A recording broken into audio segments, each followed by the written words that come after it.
نحمده ونصلي ونسلم على رسوله الكريم اما بعد. معزز ناظرین و حاضرین، کچھ چھوٹے چھوٹے 3-4 مسائل ہیں جو ہمارے خاص طور سے وہ ساتھی جو کپڑوں کا سیل لگاتے ہیں، ہمارے ان بھائیوں کے لیے ہم نے خاص طور سے یہ ویڈیو بنایا ہے.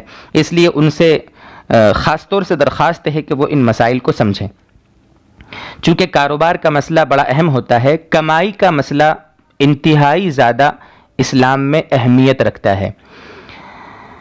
تو کمائی جتنی صاف ستھری ہو، حلال ہو، بے غبار ہو، اتنا اچھا ہے. اس سے ہمارے ایمان میں، اعمال میں، دیگر عبادات میں ایک نورانیت ملتی ہے، روحانیت ملتی ہے.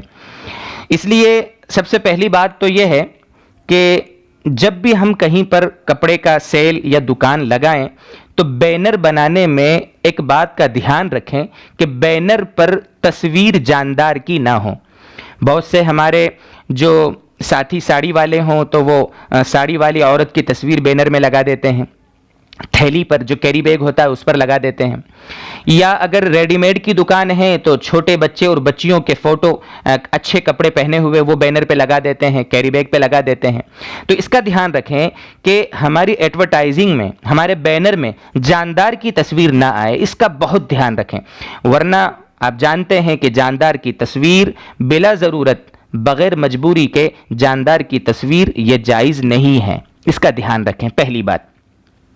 دوسری بات یہ ہے کہ کپڑوں کی خاص طور سے ایگزیبیشن کے لیے، نمائش کے لیے اور اچھا دکھانے کے لیے ہم دکان پر اسٹیچو رکھتے ہیں، اسٹیچو، اور اس اسٹیچو پر باقاعدہ خوبصورت ساڑی یا ڈریس جو بھی ہے اس کو لگا کے ہم اسٹیچو کو سجاتے ہیں.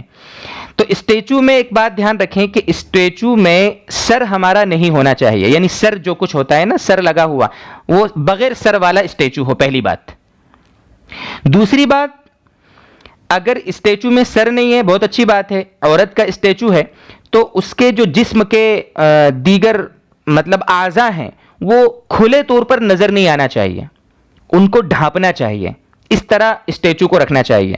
اگر جسم کے جو اعضاء نمایاں ہوتے ہیں جس کی وجہ سے لوگوں کا اٹریکشن ہوگا، اگر ان کو ہم نے نہیں ڈھانپا اور نہیں چھپایا تو بھی ہم گناہگار ہوں گے.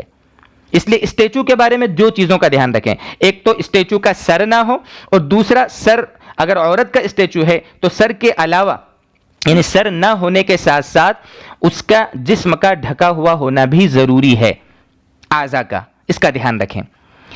تیسری چیز یہ ہے کہ اگر کوئی ہم سے سامان لے کر گیا ہے اور سامان وہ واپس لے کر آیا ہے، اس کو نہیں جمع، یا یہ کہ اس کو جن پیسوں سے اس نے سامان خریدا تھا ان پیسوں کی ضرورت اس کو دوسرے زیادہ اہم کام میں پڑ گئی ہے.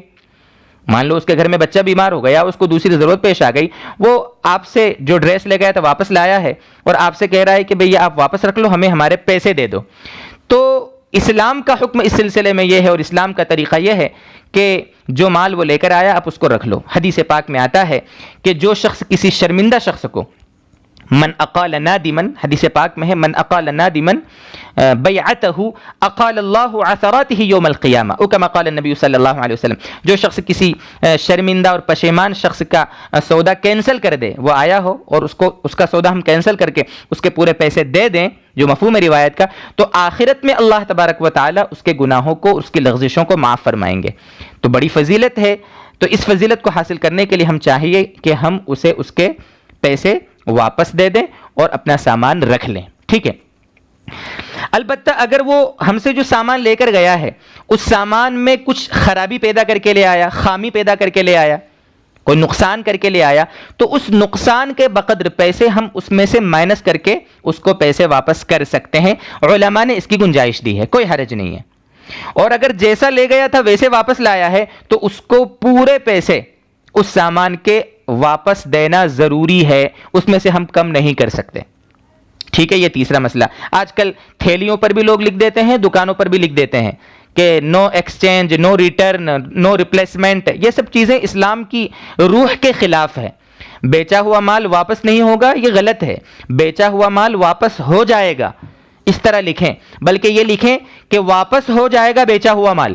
کہیں ایسا نہ ہو کہ بیچا ہوا آدھا پڑھ کے لوگ یہ سمجھے کہ یہی لکھا ہوگا کہ بیچا ہوا مال واپس نہیں ہوگا.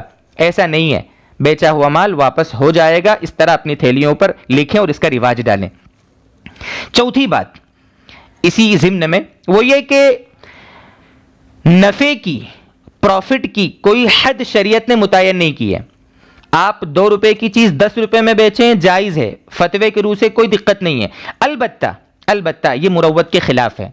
مارکیٹ میں جو چیز جتنے بھاؤ میں چل رہی ہے اس بھاؤ سے زیادہ میں آپ کا بیچنا یہ غبن کہلاتا ہے، یعنی یہ مروت کے خلاف ہے، گویا لوگوں کو دھوکہ دینا ہوا ایک طرح سے۔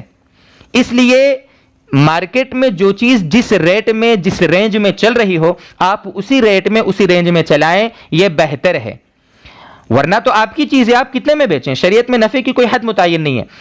علماء یہ کہتے ہیں، اور جو بزنس مین ہیں بڑے بڑے، ان کا بھی یہ کہنا ہے، تجربہ ہے لوگوں کا، کہ مارجن آپ کم رکھو، سیلنگ زیادہ کرو۔ مارجن کم رکھو، اس میں کیا ٹرن اوور ہوگا، یہ علماء بھی کہتے ہیں، اسلام بھی کہتا ہے، اور لوگ بھی کہتے ہیں جو اس لائن کے ماہرین ہیں۔ اس لیے مارجن کم رکھو، سیلنگ زیادہ کرو۔ یہ کچھ 3-4 باتیں تھی جو خاص طور سے ہمارے سیل والے احباب کے لیے ہم نے ریکارڈ کی تھی۔ اللہ تبارک و تعالی ہمیں اپنی روزیوں کو پاکیزہ بنانے اور صحیح معنی میں اپنے مسائل کو سمجھنے کی توفیق عطا فرمائے۔ وآخر دعوانا ان الحمد للہ رب العالمین۔